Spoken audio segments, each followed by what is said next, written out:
wanted to just start out first with the private equity story of GE. Could you just explain, like, how did you guys talk about the acquisition that began the business, and then how did you grow it to such an incredible business in a relatively short amount of time? Sure. And just before I do, I just want to thank you for the opportunity. It's a great event you have here, and I think from a GE perspective, we have 5 of our executives here judging the projects, working with the students, and fully support the innovative concepts here. Also, Michael Polsky with Invenergy is a great partner and somebody that we have a lot of fun with in building a lot of renewable projects. But just a quick thing on the story with our wind story today. It's great. It's our 10th year anniversary. We acquired the business from Enron out of bankruptcy in 2002. But the fact is, when I tell people we bought it for $250 million in 2002, we bought it again in 2003, and we bought it again in 2004. So it was an extremely tough start. And the fact is, I took over the business in 2005 and represent the 3rd leadership team in the renewable business for GE. So the first 2, quite candidly, aren't with the company.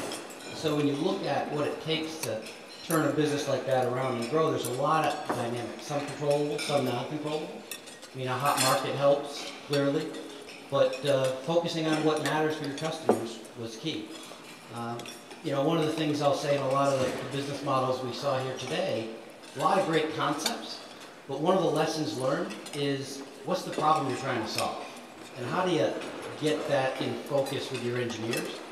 And in the wind industry, there was a lot of, I'll say, hype and momentum. The question was, we don't sell energy infrastructure on style. You sell it because it makes economic sense, because it's economic development, and it makes your customers the return they need to be able to invest. And to do that, the industry needed reliability. And historically, we've been in the energy business 135 years. Started with Thomas Edison. Learned from that. And the reason we were excited about the wind space was we felt it could be cost effective. We just needed to invest in technology. And so we took the breadth of GE, things that we had in other parts of our business, in our gas turbine business, and our aircraft engines business, and implemented a lot of those advanced systems and controls into wind. And we took a fleet that traditionally 2 out of 3 turbines wouldn't run 5 years after you put them up. Today, the industry's brand is one that is reliable. And one of the, I'll say, naysayer comments I'll get is wind is not reliable, renewables are not reliable. That's just not true. Today we have over 17,000 wind turbines running. I see it every Wednesday at noon, the statistics, and the fact is they run at over 98.6% available. That's similar to what you see in the steam fleet, that's what you see in the nuclear fleet, that's what you see in a gas turbine fleet. So technology really was at the core, and that's why GE, I think, has been able to help the industry and give it a chance to really become a mainstream part, as we see it will, with the acquisition of Enron's new business. And over the years and sort of rebuying the business and the twists and turns and dealing with the reliability issues, you must have made some colossal mistakes. And so we realized there's as much to learn from mistakes as there is from success. And we had this great panel yesterday for the students on blunders of our successful startup companies. Do you mind sharing candidly what were some of those biggest challenges or mistakes that you made along the way that helped you pivot and learn from that? It's a great question. And a couple of thoughts. One, maybe from an organizational perspective. And I'd say to be successful in a fast-changing environment, which this space is, you got to ask yourself, are you doing something because you think somebody else wants you to do it, or are you doing what needs to be done? So I think the real question is for a company the size of GE, how do you have an empowered team that really are the smartest team in the room to figure out what the problem is, versus more of a bureaucratic process where everybody says what not to do, and the fact is somebody's got to pick what you need to do, and then how do you empower them to do it fast. So what we had done, which helped, was we integrated the business into our traditional core business, and there's a lot of benefits there. But then the question is, you might lose speed and tempo in the dynamics of this fast-changing industry. So how do you culturally not affect that? So I would say that's one. The other one I would think is, and again, I can say this because I'm an engineer, and before this job I was the vice president for engineering, which illustrates, I think, from a GE perspective, why they put me in this was it is a technical problem. But engineers sometimes can be too cautious. And so if you analyze too far versus a little bit of trial and error, you can be too slow. And so what I would have to do to the team, we have about 3,000 employees in this business. Now, I don't mean this literally, but I just tell them, listen, if you put one up, you put it in a test field, and you blow it over, you know where it's going to break, versus figuring out for the next 5 years what the problem that you're trying to solve is. So I call it the boogeyman. Don't defend against the boogeyman, find out the main problem, and then how do you get the team motivated on that? And I think in a fast-paced industry like clean energy is, that's the spirit you need. And in GE, that balance, I think we took us 10 years, but we were probably left and a little right and a little left, and I think we understand that. And I think that is very much in sync with what Dr. Cheryl Martin said this morning about RPE trying to get the scientists and the technology into the market so that the market can direct how to solve the problems, what the market will bear, what should the cost be, what is the business model. So that sounds like you guys had some of those same experiences too, like getting things into the field and testing stuff. You know, to that point, this is the other thing. I hear today there's a lot of misinformation, and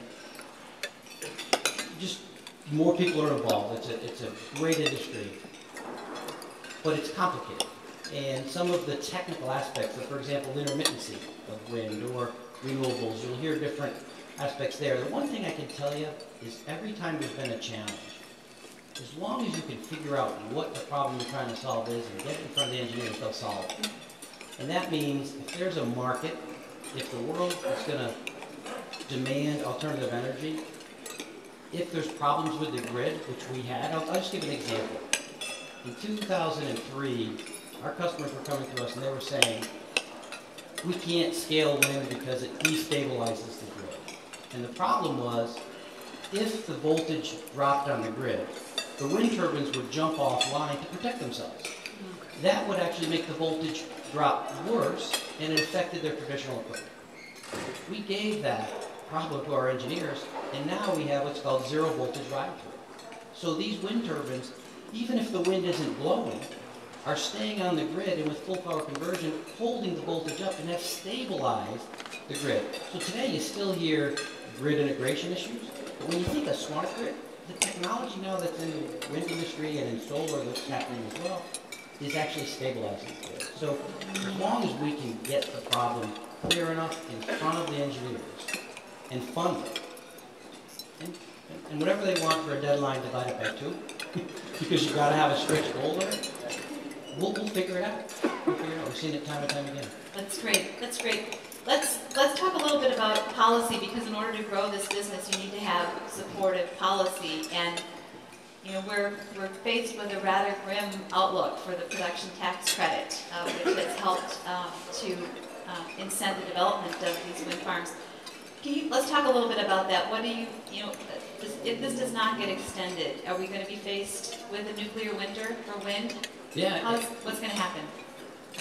You know, my instincts are just to answer that with the succinct answer there, but just, I think there's a couple of thoughts here on policy. And for everybody in this room, you know, you called me a nerd. I'm a third-generation engineer. Fondly, I did that fondly, because you're amongst, these are your people. But, you know, I've been with GE for 20 years. And just completely candid, I've met the past 2 presidents, Secretary of Energy, the Queen of England. My point is to change the world, you've got to be able to communicate what the problems are in a clear way and help influence policies that you need. So while it isn't part of the original job description, it's become that. I was the president of WEA. So how do you help shape an industry? You just got to get in the middle and go figure it out. So on the policy front, it's interesting, because you said I was in Mexico, but I actually came here from London, and I was in Germany earlier in the week. If you look at Europe and the way with the renewable portfolio standard, the consistency of the market, for example, in Germany today, about 10% of the electricity is coming from wind. I'm with customers, they know exactly what they need to do. Each year, it's a couple of percent less of a subsidy, and they're finding innovative ways for going taller wind towers, and the IRRs of those projects are in the 7 to 8%. So it isn't anything crazy. If anything, you could argue whether it's high enough, you know, unlevered. And that country is just marching forward consistently.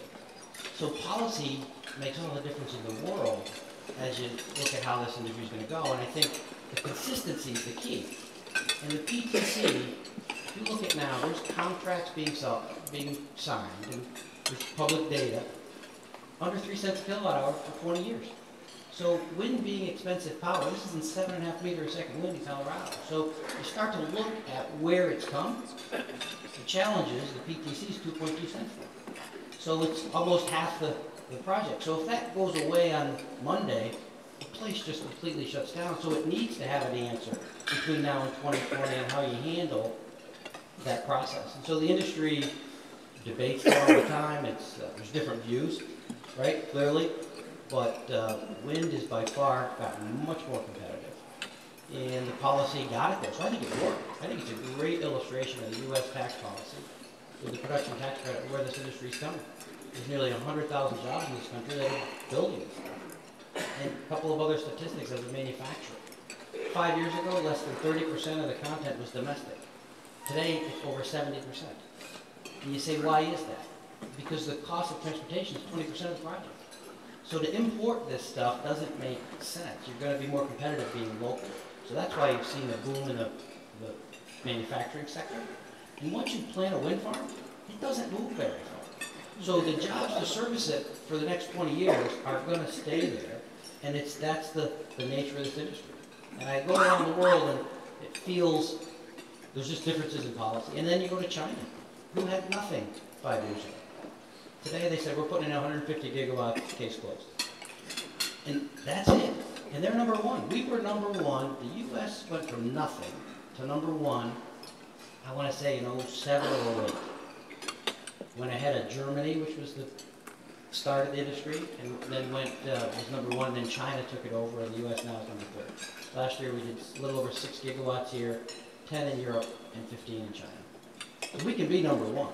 We just need that certainty between now and, the horizon to build it out. And this will be a 10 to 15 gigawatt market. Would that get solved like that? And the job base will go. So how do we make this argument and get this story told in Washington? How do we cut through some of the rhetoric and really the competition, the policy competition amongst other fuel sources? You've been doing this for a while, so what messaging is not being accurately voiced? Yeah, I think there has been progress. I will say we just had, we spent a week in D.C. Ahead of the payroll extension bill. So what I will say, different than a few years ago, is I feel members of Congress are much more aware. Before there were times you would talk about the PTC, isn't that permanent? Does that really apply? So now I think the message is much more understood, which makes us feel good. And I think that was an industry challenge to educate. The question now is how do you do it? And with the financial challenges in the country and with the world coming out of a recession, what's the best way? So I'm more confident that the right debate is being had. There's people a lot smarter than I about the politics of pulling it off, but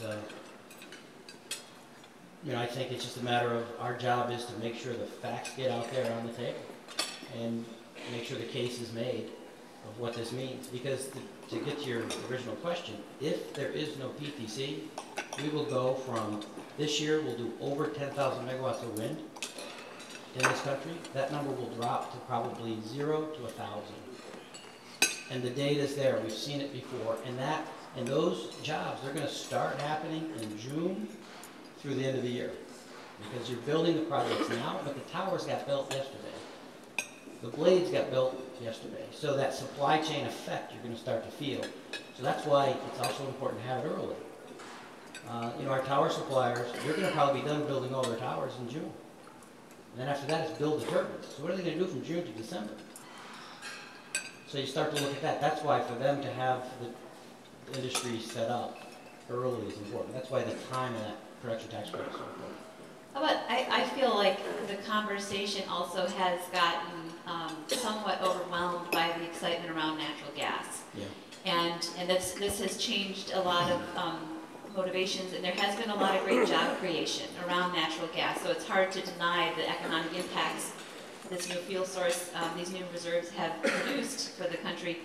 But how do we adequately mitigate the environmental risk, but also, as importantly, capitalize that risk to make this safe and more of a reliable source of fuel? If that's going to become, it's a gold rush right now. Well, first of all, in our strategy as a company, I'm talking about the business I run, but GE, we don't really pick which technology customers should buy. We offer them all, right? So we'll do gas, we'll do nuclear, we'll do coal, we'll do wind, we'll do solar, biogas. So our job is to take each one of those and make it more and more competitive over time.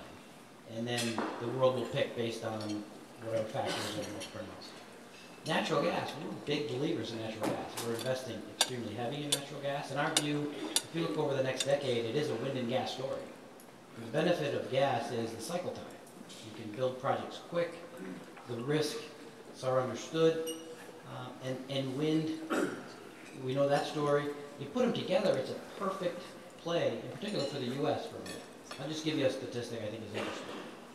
Back in 1995, this country had 600 gigawatts of total generation capacity installed. It took 100 years to build. We shipped 200 gigawatts of gas turbines into the U.S. in 3 years. And so when you look at the amount of our system and how flexible it is with gas, strategically the fuel source matters. So having domestic sources for gas, having those costs low, that's good for the economy, that's good for development. And from a wind perspective, when the wind blows, the way you store the energy is you leave natural gas in the ground for tomorrow morning. So they're perfectly complementary. It's like driving your car up or down a hill. And so for us, I think we're in a unique position because of our gas position. The next play is how do you hedge that? So the shale gas strategy is one, clearly more domestic supply, and alternatives together give us a very logical and cost-effective future, at least for the near to medium term. Let's drill down on the risks for a second. I think we don't fully understand the impact of fracking. I think we don't fully understand how the water is being treated and stored or recycled. And we talked before about how important, like, our scientists and our engineers can solve any problem. Right. But how do we get the transparency of information forward, front and center, so we know what problems we're solving? You're exactly right. I mean, I think the more transparency that is, the more the public's aware, the more, I'll say, outside debate happens, I think the better. What we are doing on that is we have a water business, and water, the cleanliness of water, the managing that whole dynamic is an opportunity. And again, the question is, can you do it cost effectively? Can you do it reliably? And we're all over that where we can. But listen, it's a new space, and it's not something, just, you got to understand it. And I think, get to it. So that's what I would say is get in the center of it. And that's what we're doing on the gas side. But as a fuel for this country and for the world, if you took, and I'm not proposing to do this, but I'm saying if just simple math, if you took this country and ran combined cycle gas turbines for its electricity, you cut the carbon footprint in half.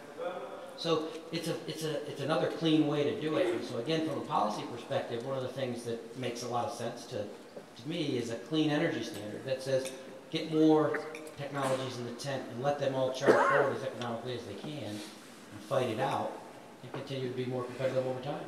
And so a high efficient combined cycle gas turbine plant, a wind plant, a solar plant, a biogas plant, put them all together and let them be our energy future. I'd like to take a couple of questions from the audience. I know we have a lot of curious and intellectually astute people here, so let's make sure we bring them into the conversation. Does anyone have a question for Vic? Let's see. Sir, right back there. Yes, I can't see from here. You have to shout. Sorry, you have to shout. Oh, there we go. Oh, here you don't have to shout. You could also ask Amy too.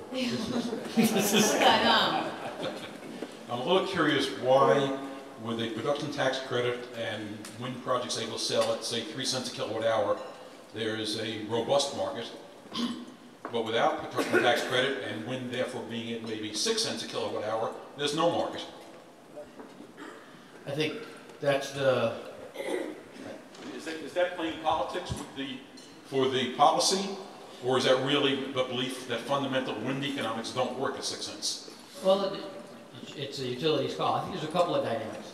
And one is demand, start there. So when you look at coming out of a recession, what you've had really is load growth in many markets are down. So reserve margins are high. So the question is, do you really need additional generation at this time? That's a question you can debate.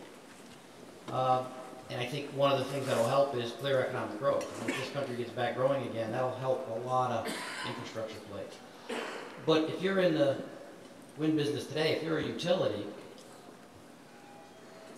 and you're not sure if you're going to get a production tax credit, why would you build a project or sign up to a PPA at 6 cents when a year later you could have done it for 3 if it gets enacted? So the uncertainty is for the guy at the end, you're either the smartest guy in the room or the dumbest guy in the room based on what bet you're making. And infrastructure projects you don't bet on them, you invest in them. And so that's the fundamental difference. But yeah, and I think if let's just say solar, for example. Take solar, it was 30 cents a kilowatt hour in most of Europe. A 2-cent credit is a tiny fraction of the project. Because wind has gotten so competitive now, you got to really manage the impact of that credit because it is such a large aspect and it can't just change overnight. It needs a 10-year view of how we move this country forward and continue to build that. Another question, Michael. Sorry, I saw you right there.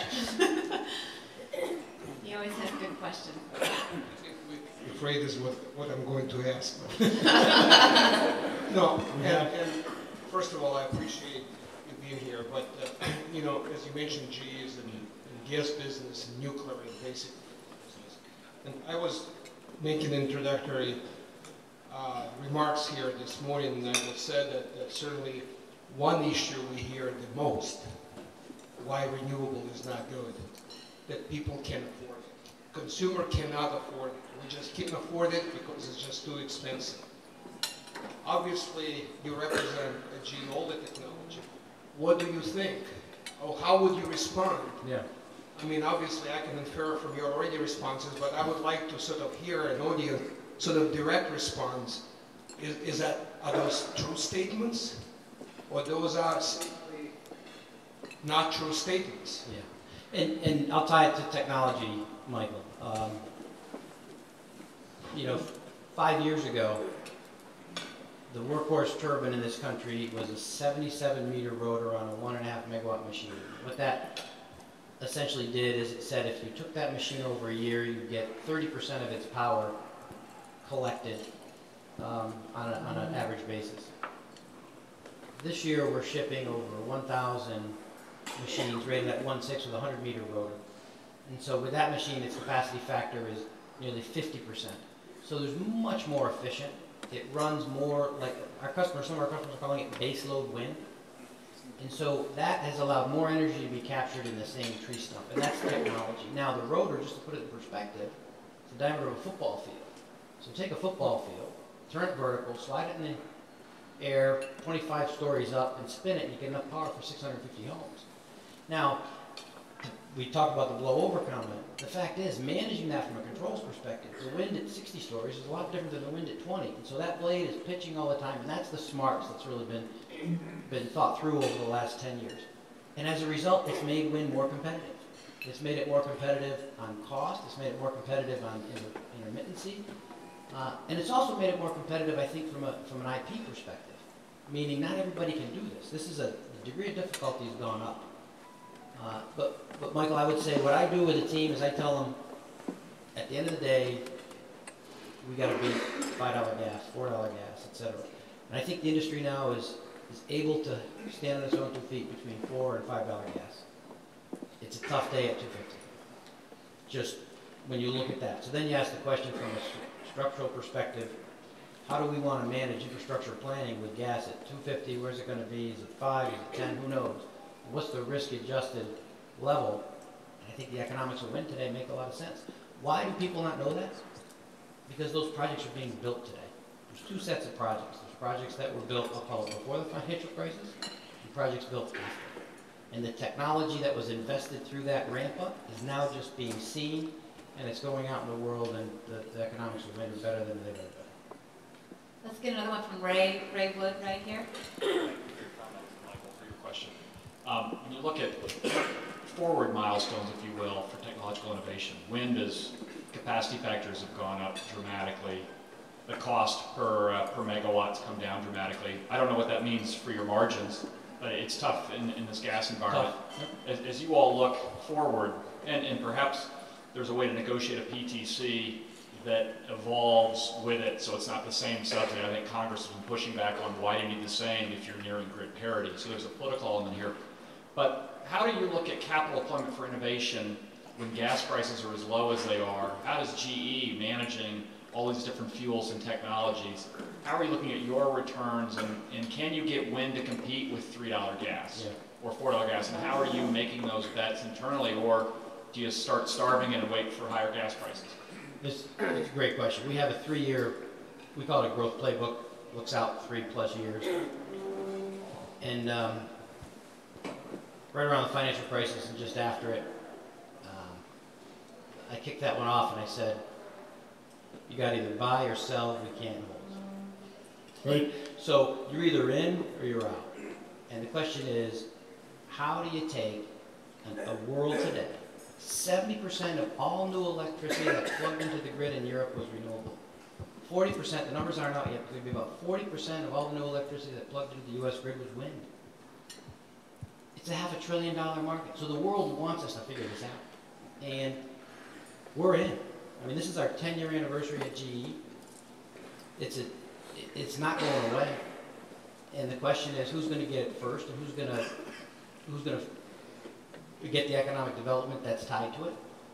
And I think it's ours for the taking. And from a GE perspective, the only thing I will tell you is part of our risk mitigation strategy, given the PTC uncertainty, is this year we'll have a record year in the U.S.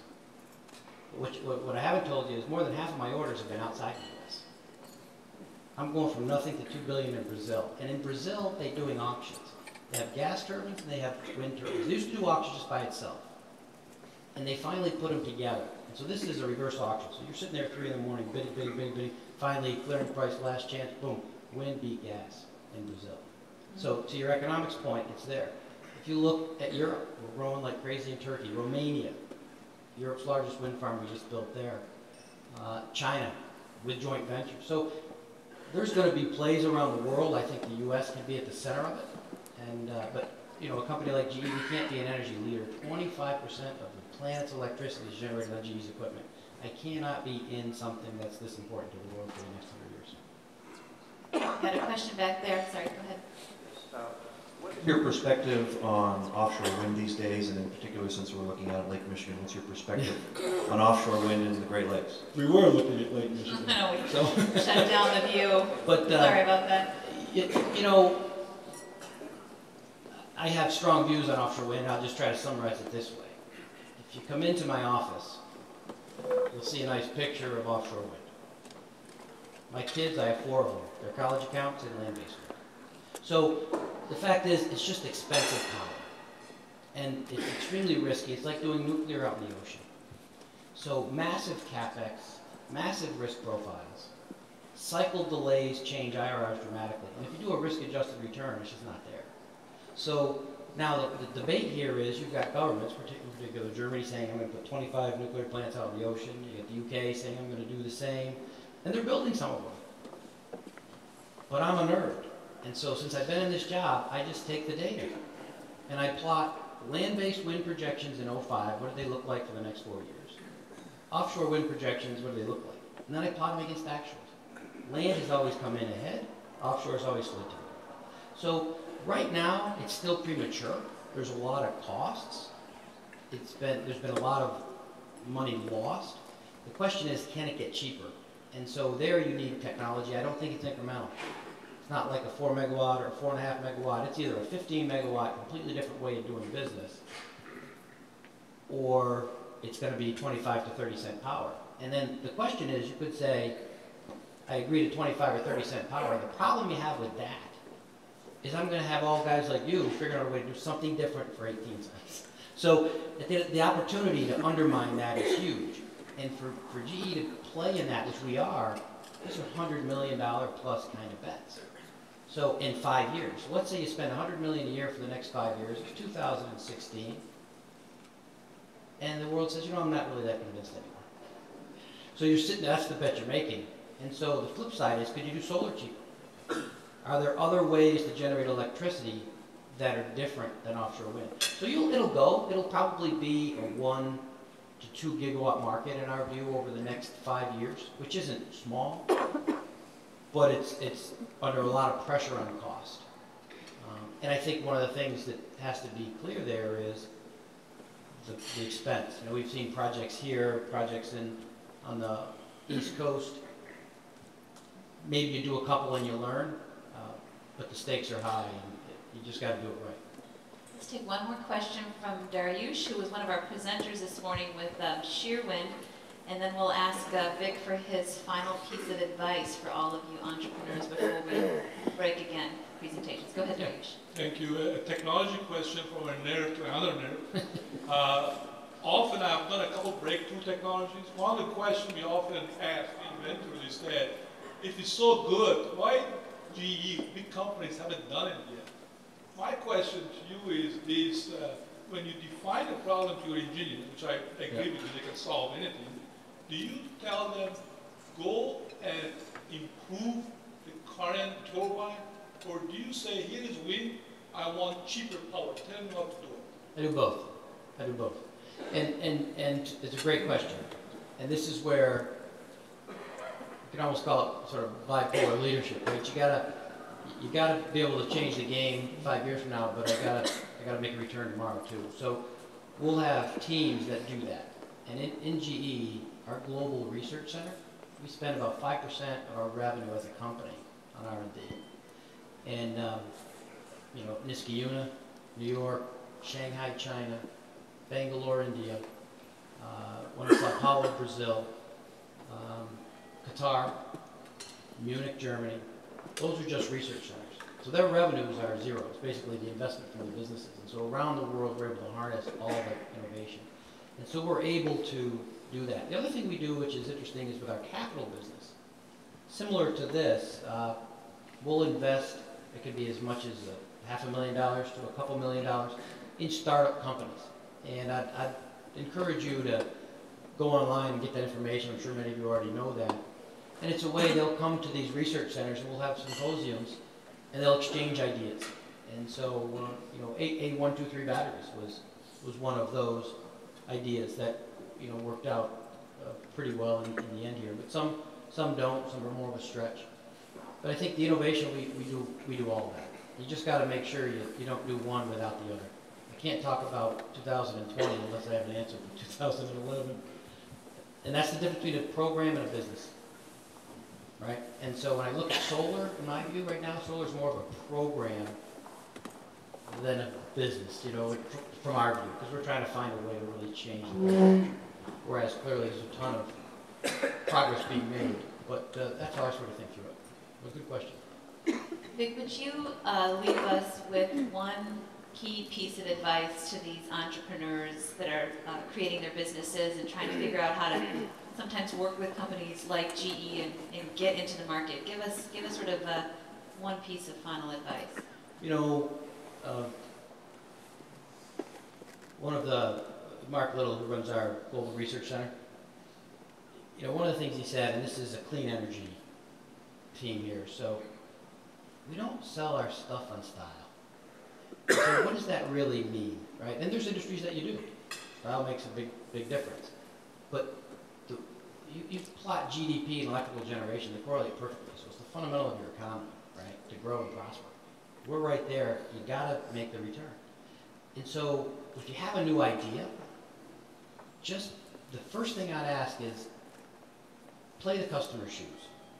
Play the consumer's shoes. Play the opposite of what your view is. And the sooner you do that, the smarter, the quicker you'll find the gap. And then you can go figure that out. You know, I think from a startup perspective, we can get all excited about the 80% aspect of the good idea. That's going to happen. Your passion's there. That's what you're about. Your blind side is the 20% that you're not thinking about. And get the people that'll talk about that. and hang around more with them, and then you'll get the right focus and you won't be blindsided to the same degree. So, listen, this has been, Amy, just a terrific job you've done, and the leadership here, and with all the companies and support. This is just a very exciting and energizing. Thank you. Thank you for taking the time. Thank you to GE for their sponsorship and for having Vic here today and taking time out of his schedule. Please, join me in thanking him for his time.